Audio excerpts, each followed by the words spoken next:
Star Wars The Rise of Skywalker is now just 14 days away from its official release by writer and director J.J. Abrams and Chris Terrio, as well as creator George Lucas. That is all set and ready to end the Skywalker saga and the sequel trilogy itself.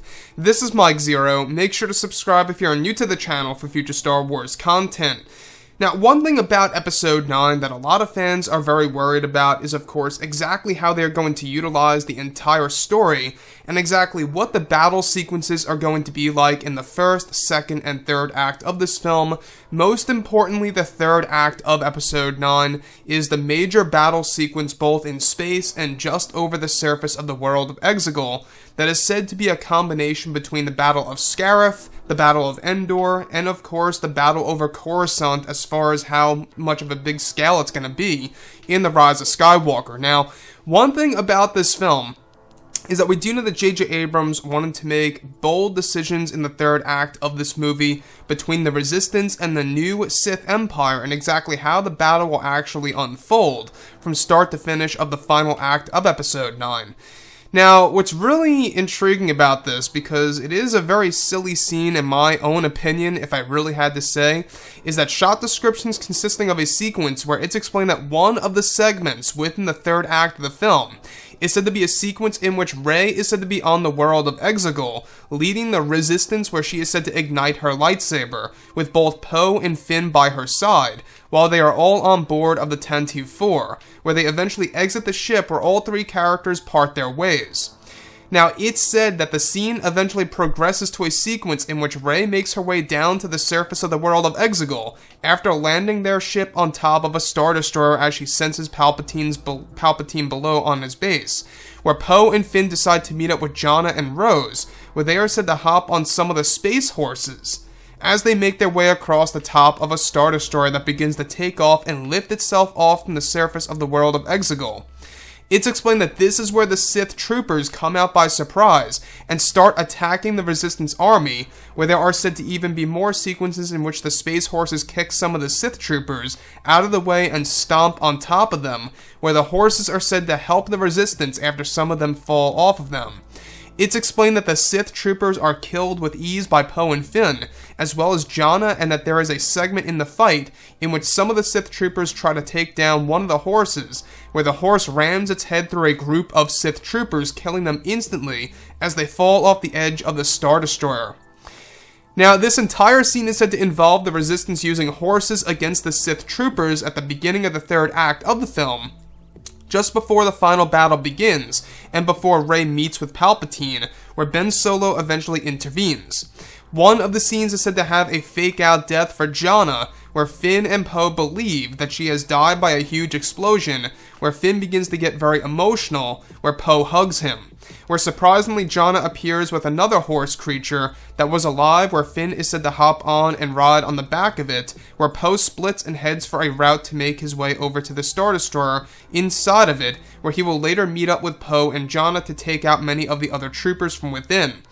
It's said that the Resistance has a plan to destroy the new Sith Empire from within, and that they are trying to shut down one of the superweapons called the Annihilators. One of the sequences is actually said to involve a moment in which, where one of the horses that Finn and Jannah are on infiltrate the interior of the Star Destroyer as they make their way through a hallway and jump off the creature to fight more Sith troopers that belong to Palpatine.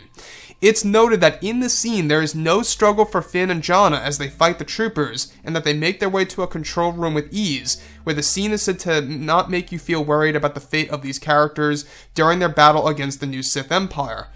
So let's go over a couple of parts about this and as to why this has given me terrible flashbacks of the Canto Bight sequence in The Last Jedi. Now, I don't know why we need more horses in Star Wars. To me, it just doesn't feel right, per se. It feels like, I don't know, just a little out of place, a little too Earth-like, to me at least.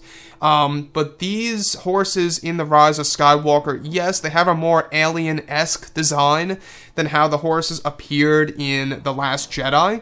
But here in The Rise of Skywalker, the thing that sounds so, hilarious to me, honestly, is that the horses are actually going to fight the Sith troopers by kicking them, stomping on them, and ramming through them.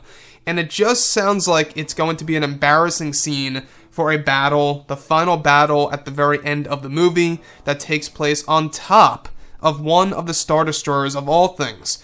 So the thing is this, it doesn't really make much sense. It doesn't really seem like it has much logic, where why would the Resistance want to go on top of the Star Destroyer as it begins to lift into the sky? Wouldn't you think that maybe there's a possibility that the Star Destroyers will be lifting over, the world of Exegol and eventually over into space? And how would they even be able to breathe in space if the Star Destroyers actually decided to go up and maybe even jump into hyperspace? Who knows what they're up to? So that's where the scene doesn't make much sense to me, the fact that they are on top of a large Star Destroyer and that they are trying to destroy the new Sith Empire from within. Now, again, there are over 500 Star Destroyers that Palpatine owns in this movie. That's actually one of the big details about the new Sith Empire, is that there is at least above 500 of these things that are equipped with new Death Star technology that are actually called the Annihilators. These super weapons called the Annihilators have the ability to literally destroy and wipe out the surface of an entire planet. So that's the thing about Episode 9, is that there are scenes in this film that just don't make sense. They come off as being very hilarious, at least to me at least. But keep in mind that this is not the only segment of the final battle of Episode 9. There's also going to be a major space battle sequence, both in space and just over the surface of Exegol. So it's going to be a massive battle. Like I say, it's a combination between the Battle of Scarif, since it takes place over the surface of a world, the Battle of Endor, a space battle, and of course the battle over Coruscant, where you're going to have all these massive Star Destroyers in space fighting over the world of Exegol as well.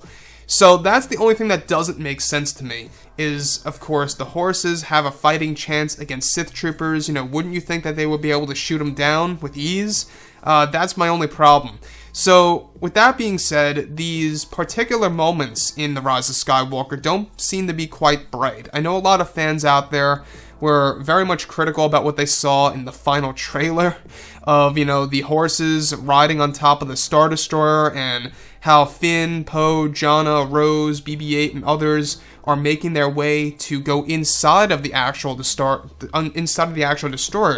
to destroy the new Sith Empire from within, and from what it seems, they're trying to take control of these Star Destroyers. Now, I wouldn't be too surprised if another scene that connects to this one is going to include the Resistance controlling one of these destroyers and shooting the other ones down.